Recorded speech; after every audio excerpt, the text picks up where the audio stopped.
નમસ્કાર, પ્રણામ મિત્રો, જય માતાજી, જય શ્રી કૃષ્ણ. હાર્દિક સ્વાગત છે તમારું અમારી ચેનલ પર. તો ચાલો શરૂ કરીએ આજની કહાની.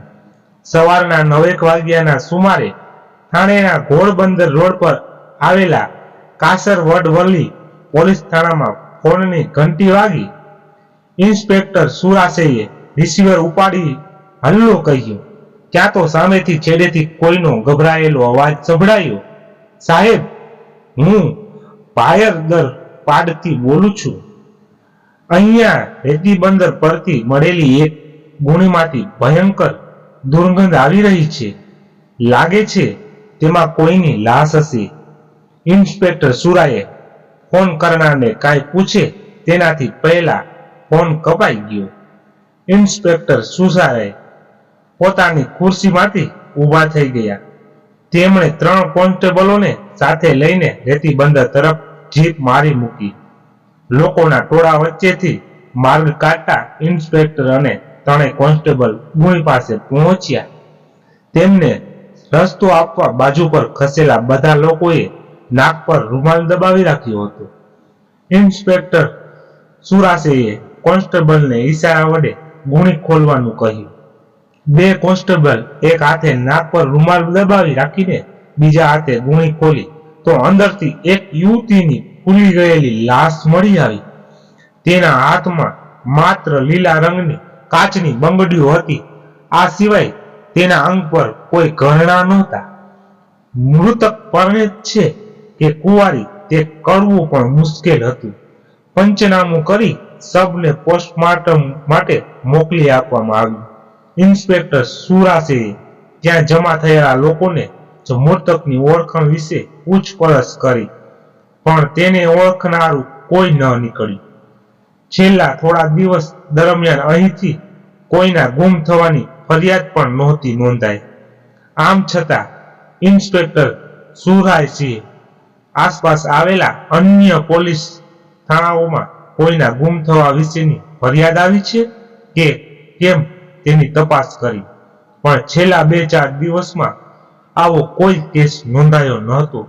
હવે પોસ્ટમોર્ટમનો રિપોર્ટ આવે ત્યાર પછી તપાસ આગળ વધી શકે તેમ હતી. પોસ્ટમોર્ટમ રિપોર્ટ વાંચીને ઇન્સ્પેક્ટર સુરાસે એક તારણ પર પહોંચ્યા કે આ હત્યામાં ઓછામાં ઓછા 2 દબાવીને કરવામાં આવી હતી. હત્યારો જ્યારે તેનું ગળું ભીસી રહ્યો હતો ત્યારે તેના બંને હાથ પાછળથી કોઈએ પકડી રાખ્યા હતા. તેની ઉપર બળાત્કાર ગુજારવામાં નહોતું આવ્યું. 36 કલાક પહેલા યુવતીને સ્વધામ પહોંચાડી દેવામાં આવી હતી. હાથમાં રહેલી લીલા રંગની કાચની બંગડી પરથી એમનું લાગતું હતું કે યુવતી પરણિત હશે, પણ ગળામાં મંગલસૂત્ર કે અન્ય આભૂષણોની ગેરહાજરીથી ખાતરીપૂર્વક કાંઈ પણ કહેવું મુશ્કેલ હતું. આ હત્યા લૂંટની હોવી જોઈએ, ઇન્સ્પેક્ટરે સુરાસેએ મનોમન વિચારી રહ્યા હતા. મૃતક યુવતીએ કાં તો લૂંટારાઓને જોઈ લીધા હશે અથવા તેના પોતાના સંબંધીઓએ જ તેને ઘરેણાની લાલચમાં મારી નાખી હશે. તપાસ ક્યાંથી અને સી રીતે કરવી એ કઈ કડી સાપડતી નથી. ઇન્સ્પેક્ટર ગઢ બેસવાનો પ્રયત્ન કરી રહ્યા હતા. ઉડતી ઉડતી ખબર ઘોડબંદરના માજીવાડા ગામે પહોંચી. નળ પણ પાણી ભરવા એકઠી થયેલી સ્ત્રીઓ અંદરો અંદર વાત કરી રહી હતી. રેતી બંદર પરથી એક યુવતીની પાણીમાં ફૂલી ગયેલો મૃતદેહ ગુણીમાં બાંધેલો મળી આવ્યો છે. કાસરવડલાવાલી પોલીસ થાણાના ઇન્સ્પેક્ટર લાશને ઓળખવાનો પ્રયત્ન કરી રહ્યા છે, પણ કોઈ કડી જડતી નથી. બાપરે, શું જમાનો આવ્યો છે! ઘરેથી નીકળેલું માણસ ઘરે પાછું ફરે ત્યારે ખરું. પાણી ભરવા ઉભેલી ઇન્દુબાઈના કાને આ વાત પડતા જ તેના પગ તળેથી જમીન ખસી ગઈ. તેના ચહેરાનો રંગ ફીકો પડી ગયો. તેના હાથ પગ કાંપી રહ્યા હતા. તેણે પોતાની જાતને પરાણે સંભાળી. એક બાલદી પાણી ભરીને તેણે પોતાના ઝૂંપડા તરફ ગતિ કરી. પાણીની બાલદી ઘરમાં મૂકીને તે સીધી બહાર નીકળી, રિક્ષામાં બેઠી.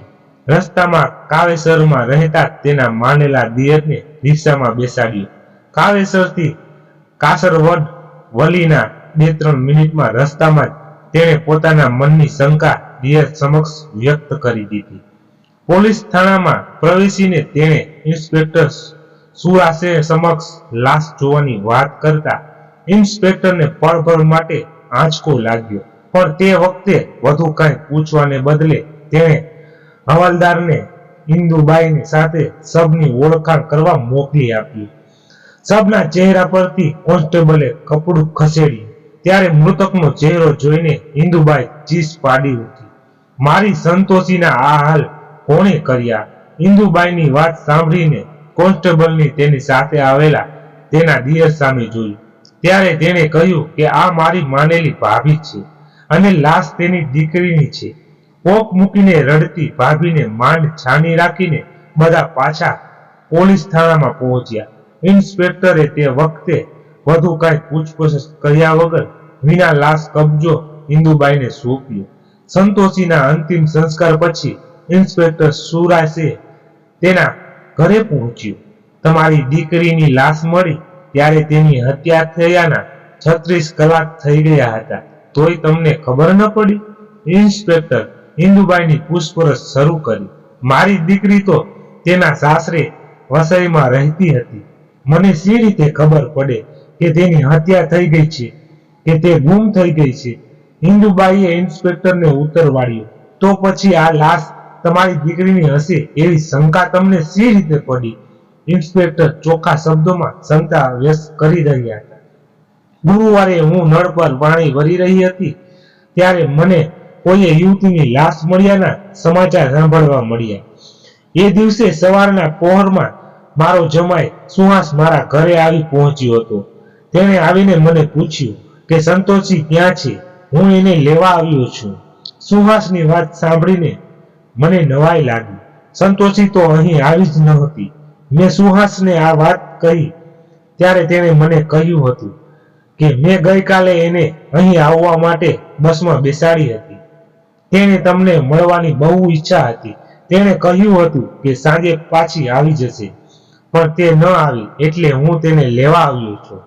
જ્યારથી અમે મારા માતા પિતાથી નોખા રહેવા ગયા છીએ ત્યારથી તે વારવાર અહીં આવવાની જીદ કરે છે, પણ એ તો અહીં વારવાર આવતી જ નથી. મેં સુહાસને કહ્યું હતું તો પછી તમારું બહાનું કાઢીને એ પોતાની બહેનપણીને મળવા જતી હશે. તમે ચિંતા ન કરો, હું એની સહેલીઓને પાસે પૂછ કરી લઈશ. આટલું કહીને સુહાસ તરત જ નીકળી ગયો હતો.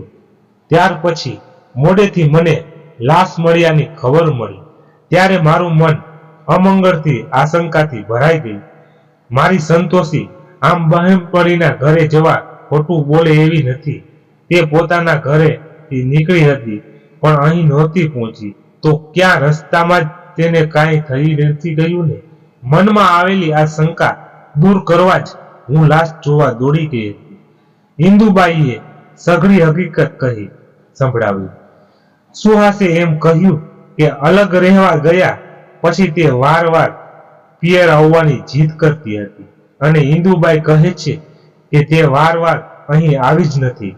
તો શું તે પિયરના બહાને તેના કોઈ પ્રેમીને મળવા જતી હશે? ઇન્સ્પેક્ટરે મનોમન વિચારી રહ્યા, પણ એ સી રીતે બને? તેમને પોતાનો જ વિચાર બોધો લાગ્યો. પોસ્ટમોર્ટમમાં રિપોર્ટ મુજબ તેના મોતને 36 કલાક થઈ ગયા હતા અને સુહાસ કહે છે કે તેણે બુધવારે તેને બસમાં બેસાડી હતી. તો પછી ક્યાંય સુહાસ જ તેનું કાસળ નથી કાઢ્યું ને? ત્યાર પછી ઇન્દુબાઈને ઊંઘા રવાડે ચડાવીને સમગ્ર તપાસને ગેરમાર્ગે દોરવાનો પ્રયત્ન નથી કરી રહ્યો ને? ઇન્સ્પેક્ટરને હત્યાના કડી મળતી લાગતી કડી સાંભળતા જ ઇન્સ્પેક્ટર ટીમ સાથે વસઈ જઈ પહોંચ્યા. સુહાસના કાચા મકાનનો દરવાજો બંધ હતો. પોલીસ ટુકડીને આવેલી જોઈને બાજુના મકાનમાં રહેતી સુહાસની માતા બહાર આવી. તેને ઇન્સ્પેક્ટરને આવવા સામે કોઈ નવાઈ ન લાગી. તેને ઇન્સ્પેક્ટરને કહ્યું કે સુહાસ બહાર ગયો છે, તેને પાછા ફરતા 2-3 કલાક લાગશે. ઇન્સ્પેક્ટર માટે આ સારી તક હતી. તેમણે એકદમ સહનતાપૂર્વક વાત કરતા હોય તેમ સુહાસની માતાને પૂછ્યું, કે બુધવારે સંતોષી બહાર ગઈ હતી? બુધવારે સવારથી જ મેં સંતોષીને જોઈ નહોતી. મેં સુહાસને સંતોષી વિશે પૂછ્યું ત્યારે તેણે મને કહ્યું હતું કે તેને તેના પિયર જવું હતું. તેને હું તે બસમાં બેસાડી આવ્યો છું અને ગુરુવારે તો તેની હત્યાના ખબર મળી, સુહાસની માતાએ કહ્યું હતું. મંગળવારે સંતોષી અહીં જ હતી. ઇન્સ્પેક્ટર તપાસ આગળ ધપાવી. હા, મંગળવારે રાત્રે સુહાસનો મિત્ર પુરુષોત્તમ આવ્યો હતો. બંને જણ પીવા બેઠા હતા. ખાસી વાર દારૂ પીધા પછી બંનેએ ભોજન કરી લીધું. 10 વાગી ગયા હતા, પણ સુહાસ અને પુરુષોત્તમ પાના રમવા બેઠા. પછી એ લોકો કેટલા વાગ્યા સુધી પાના રમતા હતા તે મને નથી ખબર. હું સુવા જતી હતી ત્યારે સંતોષીએ મને એમ કહ્યું હતું કે મને પણ બહુ ઊંઘ આવે છે, પણ સુહાસ સુવાને બદલે પાના રમવા બેસી ગયો છે.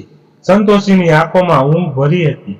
સુહાસની માતાએ માહિતી આપી કેસની કડી મળી રહી હતી. સંતોષીને મારવામાં ઓછામાં ઓછા 2 જણનો હાથ હતો. બીજો શખ્સ પુરુષોત્તમ હોઈ શકે. ઇન્સ્પેક્ટર ત્યાં બેસી રહેવાને બદલે પુરુષોત્તમના ઘરે જવાનું નક્કી કર્યું. પોલીસ ટુકડી પુરુષોત્તમના ઘરે પહોંચી ત્યારે તેના ઘરમાં લોકો નવાઈ લાગી હતી. ઇન્સ્પેક્ટર બધાને ધરપકડ આપતા કહ્યું હતું કે ગભરાવાની જરૂર નથી, આ તો સંતોષીની હત્યાની તપાસનો ભાગ માત્ર છે. પોલીસ ટુકડીને જોઈને પુરુષોત્તમના હાજા ગગડી ગયા હતા. તેની આંખો ફાટી ગઈ હતી. ડરનો માર્યો તે થરથર ધ્રુજી રહ્યો હતો. ઇન્સ્પેક્ટર તેને જીપમાં બેસવાનો ઈશારો કર્યો. થોડી દૂર જઈને તેમણે જીપ ઊભી રાખી. સંતોષીનું ખૂન તે અને સુહાસે સાથે મળીને કર્યું છે. તેમણે પુરુષોત્તમને સીધું જ પૂછી લીધું. ના ના, એની હત્યામાં મારો કોઈ હાથ નથી. પુરુષોત્તમે ગભરાઈને કહ્યું. તો પછી સુહાસે પોતાનો ગુનો કબૂલવા સાથે તારું નામ શા માટે આપ્યું? ઇન્સ્પેક્ટર ઝાડ નાખી. પુરુષોત્તમને લાગ્યું કે હવે આ બાદ સપડાયો છું. આમ છતાં તેણે હત્યામાં પોતાનો હાથ ન હોવાનું રટણ જારી રાખ્યું. ઇન્સ્પેક્ટરે ચાલ બદલી. જો તું સાચું બોલીશ તો તમને માફીનો સાક્ષીદાર બનાવીશું. માફી મળવાની લાલચે પુરુષોત્તમે વટાણા વેરવા માંડ્યા. સુહાસને ગામ બહાર ઝૂંપડું બાંધીને રહેતી એક સ્ત્રી સાથે લગ્ન પહેલાથી જ આડા સંબંધો છે.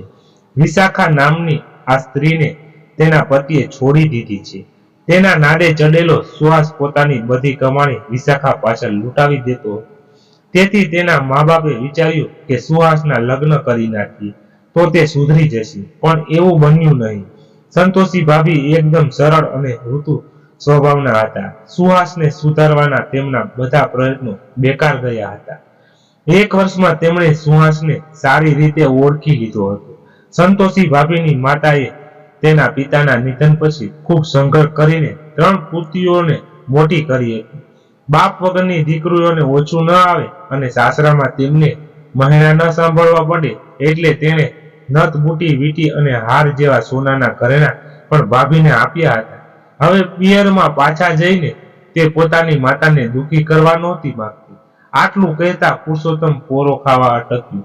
પણ તેની હત્યા તમે સી રીતે કરી? ઇન્સ્પેક્ટરે વધુ પૂછપરછ આદરી. ભાભી ચૂપચાપ સુહાસની સાચી ખોટી હરકતો સહન કરી રહ્યા હતા.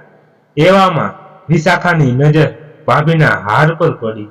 તેણે સુહાસ પર એ હાર લાવી આપવાનું દબાણ કર્યું. વિશાખા પાછળ આંધળા બનેલા સુહાસે હાર મેળવવા ઘણા પ્રયત્નો કર્યા. ભાભીને એ વાતનો ખ્યાલ આવી જતા તેઓ હાર પોતાની માતા પાસે મૂકી આવ્યા. પરંતુ ગણેશોત્સવ હોવાથી તે હાર લઈ આવ્યા હતા. રાત્રે અમે પાનારમમાં બેઠા ત્યારે તેમને સખત ઊંઘ આવતી હતી.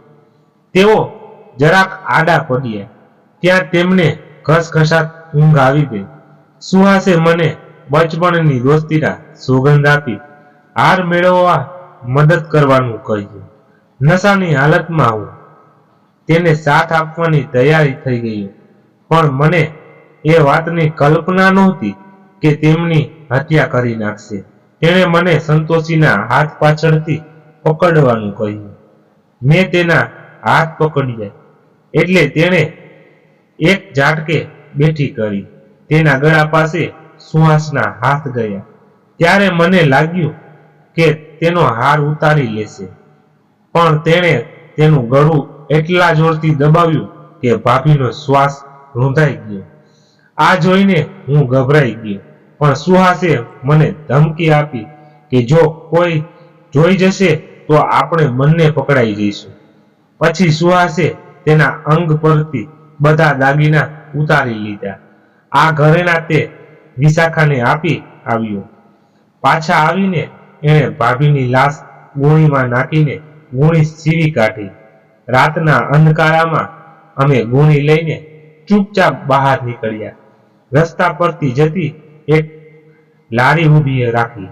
તેને કહ્યું કે ભાઈદર પાડામાં અમારા એક સંબંધીના ઘરે લગ્ન છે, એટલે અનાજની ગુણી લઈને જવાનું છે. તેણે અમને ટ્રક પાછળ બેસાડ્યા. અમે રેતી બંદર ઉતર્યા અને ગુણી દૂર પાણીમાં ફેંકી આવ્યા. પછી ઘરે આવીને સૂઈ ગયા. પુરુષોત્તમે વાત પૂરી કરી, પણ પોલીસને ગેરમાર્ગે દોરવા સુહાસે ચાલેલી ચાલ તેના માટે ફાંસીનો ફંદો બની જશે. તેણે બુધવારે સંતોષીને બસમાં બેસાડવાની વાત ઉપજાવી કાઢીને પોતાના જ પગ પર કુહાડી મારી છે. હવે તે અમારા હાથમાંથી છટકીને નહીં જઈ શકે. ઇન્સ્પેક્ટરે જીપ સુહાસના ઘર તરફ મારી મૂકી. મિત્રો, આ કહાની પૂર્ણ થાય છે. તમને કેવી લાગી એ અમને કોમેન્ટ બોક્સમાં જણાવશો, અને પસંદ આવી હોય તો એક લાઈક કરી દેજો અને તમારા મિત્રને શેર કરી દેજો. અને આવીને આવી કહાની સાંભળવા માંગતા હો તો અમારી ચેનલને સબસ્ક્રાઇબ કરી લેજો. તો ચાલો ફરી મળીએ એક નવી કહાની સાથે. ત્યાં સુધી બધા મસ્ત રહો, ખુશ રહો, તંદુરસ્ત રહો. જય માતાજી, જય દ્વારકાધીશ.